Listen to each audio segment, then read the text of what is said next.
All right, so here's the trick. Sigma notation on the graphing calculator. I'll show you how to do this. Did she show you this? Yeah. Oh, so maybe you already know how to do this. But I remember. I Okay. remember there was a way. Okay, yeah, there is. So if we want to add up, let's go back and we'll just do one of these last problems on the calculator. Oh, okay. Okay. I was like, back and do it again. I was like, no. We don't have to do it again, but I mean, let's just add up. Let's just add this up. So we had. It is different colors for a reason. Different colors for a reason. Here, I could do this is my hand. Right here. We could do that. We could add up. We could just go to this step right here and add that all up on the calculator. Okay. So that expression. How would we do that? We can do that. No big deal. All we do, and I have to kind of remember myself here. We go math. It must be on this menu. 0. There it is. Math. And then now it's pretty straightforward. It used to be harder. Now it's pretty straightforward. All you have to do is just fill in the blanks. So what does our sigma variable need to be on the calculator? X. We don't want to go through and change variables. That's a pain. So it only knows how to deal with one variable. So we'll make it X. So as X goes from 1 to 24, and then we're just going to type in that expression in terms of X, right? So we'll just do 2 plus, let's see if we can use the fraction notation. I bet you mine won't, but I bet you yours will.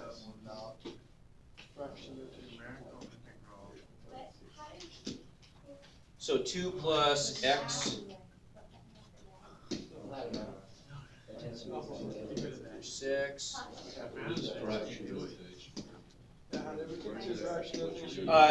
Alpha F1.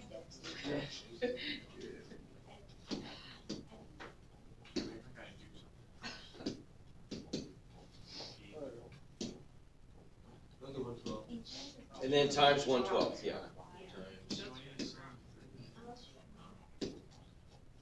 Oops. Not what I wanted.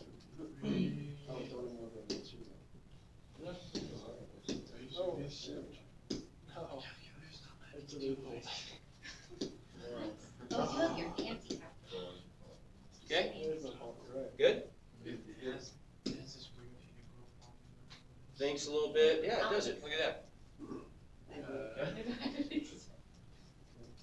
That's pretty slick.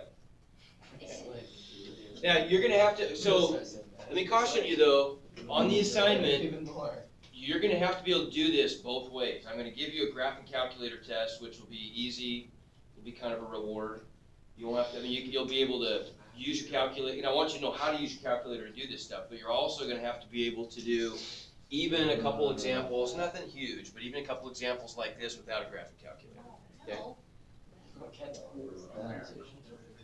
You know how to calculate an exact area under a curve? What? You know how to calculate an exact area under a curve? I will show you.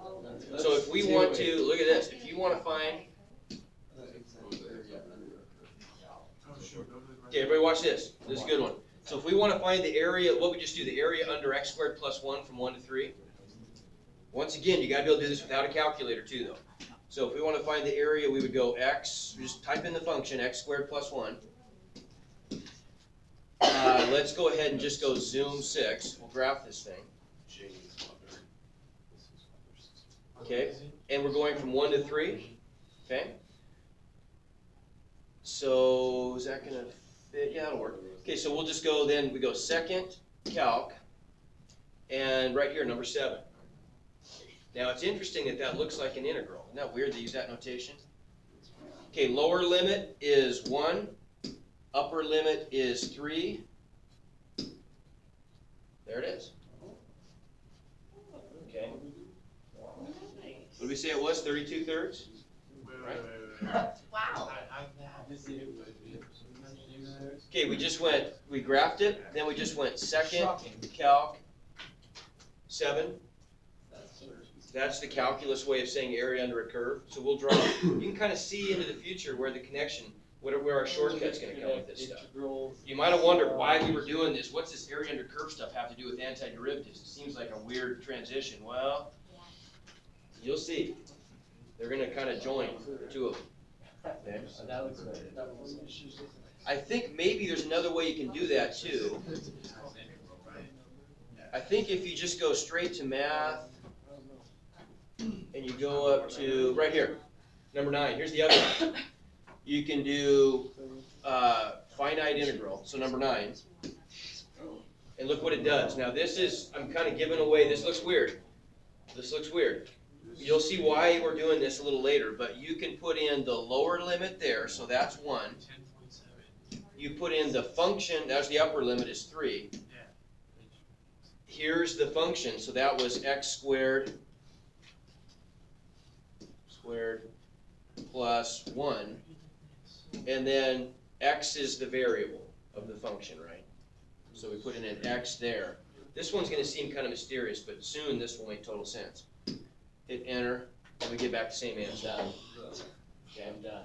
how about that? So no So more just- writing down, you can do it all. Right, well, yeah. Why? What's that? No. I think you can just go, you never have to. Because you'll always end up storing a number there if you need to, right?